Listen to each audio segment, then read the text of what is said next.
사랑해 주님 감사합니다. 우리의 연약함을 아시고 우리의 필요를 아시는 하나님 아버지, 이 시간 주님께 나왔습니다. 우리의 연약함을 내려놓게 도와주시고 우리의 부족한 것들을 주님 앞에 내려놓고 구할 때 하나님께서 더 귀한 것으로 채워주실 줄 믿사오니 이 새벽에 주님께서 함께하며 하나님의 인도하심을 받는 복된 시간으로 인도하여 주시옵소서.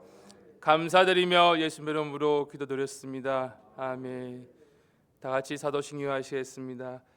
전능하사 천지를 만드신 하나님 아버지를 내가 믿사오며 그 외아들 우리 주 예수 그리스도를 믿사오니 이는 성령으로 잉태하사 동정녀 마리아에게 나시고 본디오 빌라도에게 고난을 받으사 십자가에 못 박혀 죽으시고 장사한 지 사흘 만에 죽은 자 가운데서 다시 살아나시며 하늘에 오르사 전능하신 하나님 우편에 앉아 계시다가 저리로서 산자와 죽은 자를 심판하러 오시리라.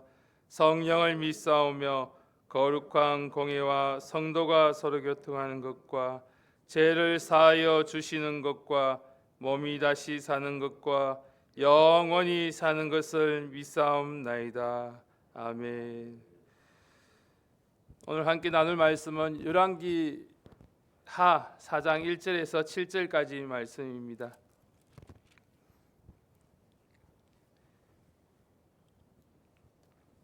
열왕기하 4장 1절에서 7절까지 말씀입니다. 제가 가진 성경 구약 565페이지입니다. 열왕기하 4장 1절에서 7절까지 말씀입니다. 구약 565페이지입니다. 다 같이 한 목소리로 읽겠습니다. 시작. 선지자의 생도의 아내 중에 한 여인이 엘리사에게 부르짖어 가로되 당신의 종 나의 남편이 이미 죽었는데 당신의 종이 여호와를 경외한 줄은 당신이 아시는 바니이다. 이제 주책 나의 두 아들을 취하여 그 종을 삼고자 하나이다. 엘리사가 저에게 이르되 내가 너를 위하여 어떻게 하랴? 내 집에 무엇이 있는지 내게 구하라. 그가 가로되 계집종의 집에 한 병 기름 외에는 아무것도 없나이다. 가로되 너는 밖에 나가서 모든 이웃에게 그릇을 빌라. 빈 그릇을 빌되 조금 빌지 말고 너는 내 두 아들과 함께 들어가서 문을 닫고 그 모든 그릇에 기름을 부어서 차는 대로 옮겨 놓으라. 여인이 물러가서 그 두 아들과 함께 문을 닫은 후에 저희는 그릇을 그에게로 가져오고 그는 부었더니 그릇에 다 찬지라. 여인이 아들들에게 이르되 또 그릇을 내게로 가져오라. 아들이 가로되 다른 그릇이 없나이다 하니 기름이 곧 거쳤더라. 그 여인이 하나님의 사람에게 나아가서 구한 그가 가로되 너는 가서 기름을 팔아 빚을 갚고 남은 것으로 너와 내 두 아들을 생활하라 하였더라. 아멘. 오늘 새벽에 우리가 이 자리에 나온 이유가 분명히 있다면 하루를 시작함에 있어서 우리의 인생에 하나님의 모든 것을 하나님의 인도하심을 받기 위해서 이 자리에 나온 줄 믿습니다. 새벽은 늘 우리가 정직함으로 또 솔직하게 주님 앞에 나아가는 귀한 시간이 되어야 합니다. 숨길 수도 없고 또 포장할 수도 없고 있는 모습 그대로 주님 앞에 서는 귀한 시간이 이 새벽 시간이 되기를 간절히 바랍니다. 오늘 본문 말씀은 너무나도 잘 아는 말씀입니다. 이 귀한 한 가정의 인생을 또 무너질 수 있고 또 절박한 이 순간에 하나님께 나아가는 이 여인의 모습을 통해서 우리 같이 함께 은혜 나누기를 간절히 바랍니다. 1절 말씀 다 같이 함께 읽겠습니다. 시작.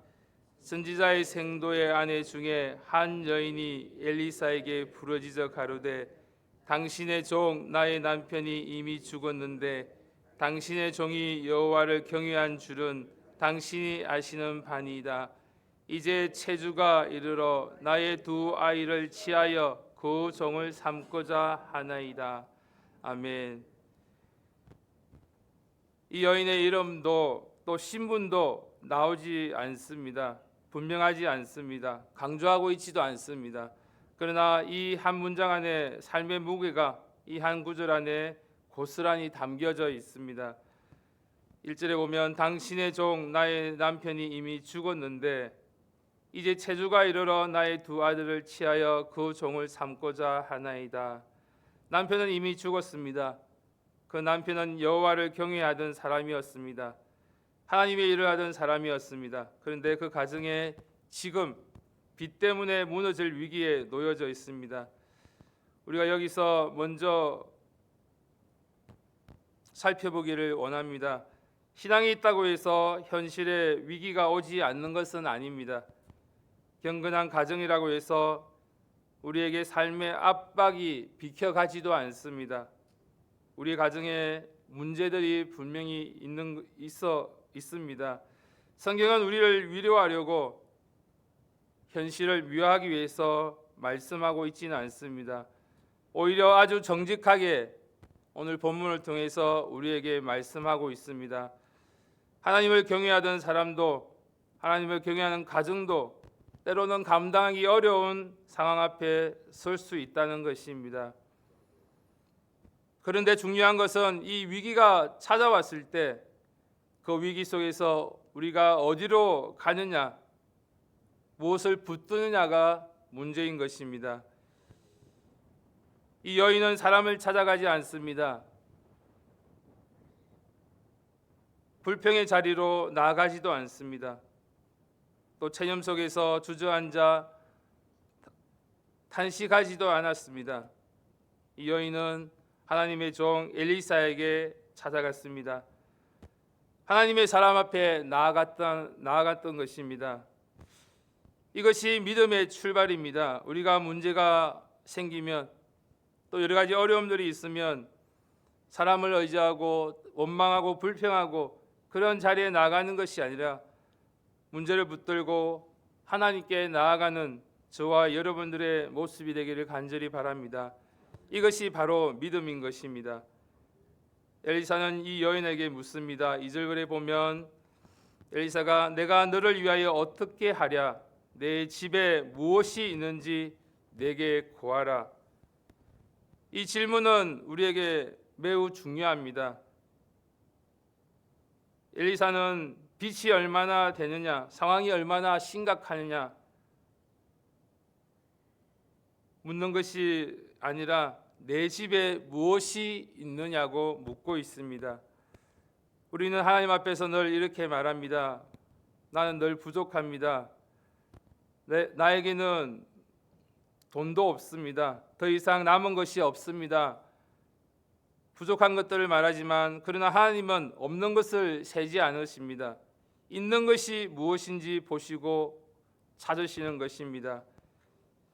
이 여인의 대답은 솔직합니다. 2절 끝부분에 보면 4장 2절 끝부분에 보면 계집종의 집에 한 병 기름 외에는 아무것도 없나이다 라고 고백합니다. 이 말은 사실 이런 뜻입니다. 이것으로는 안 됩니다. 이것은 너무 작습니다.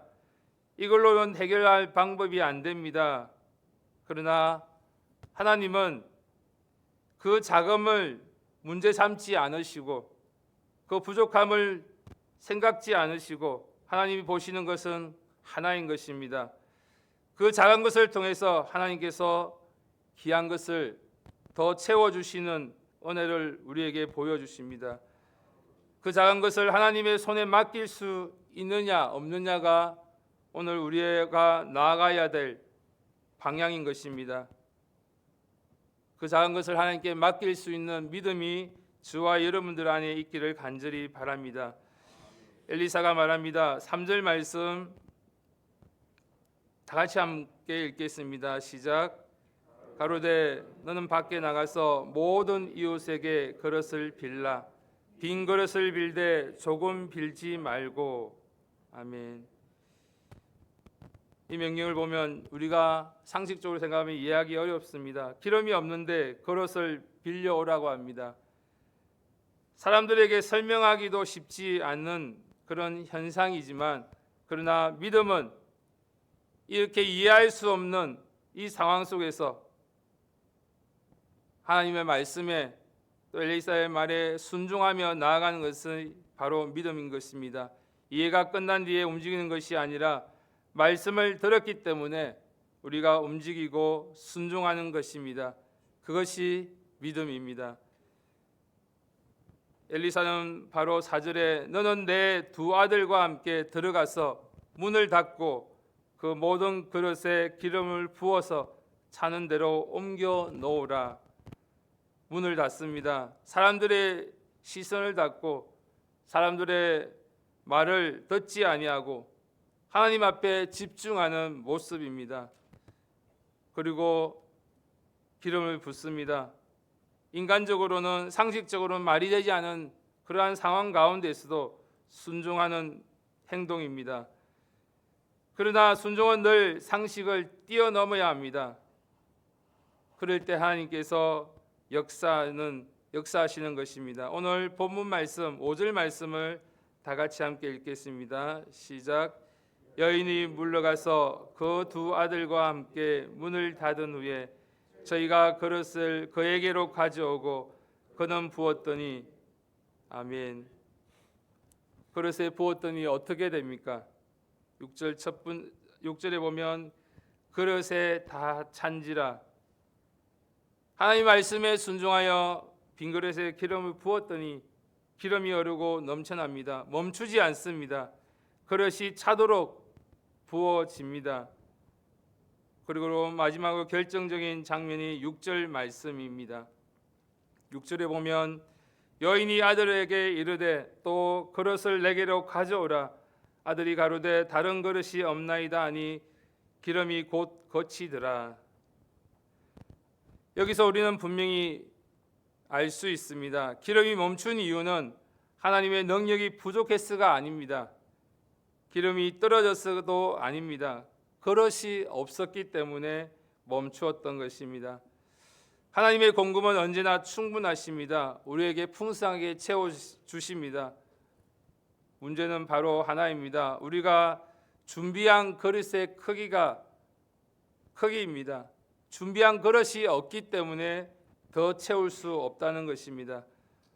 오늘 고린도후서 4장 7절 말씀 다 같이 보겠습니다. 고린도후서 4장 7절 말씀입니다.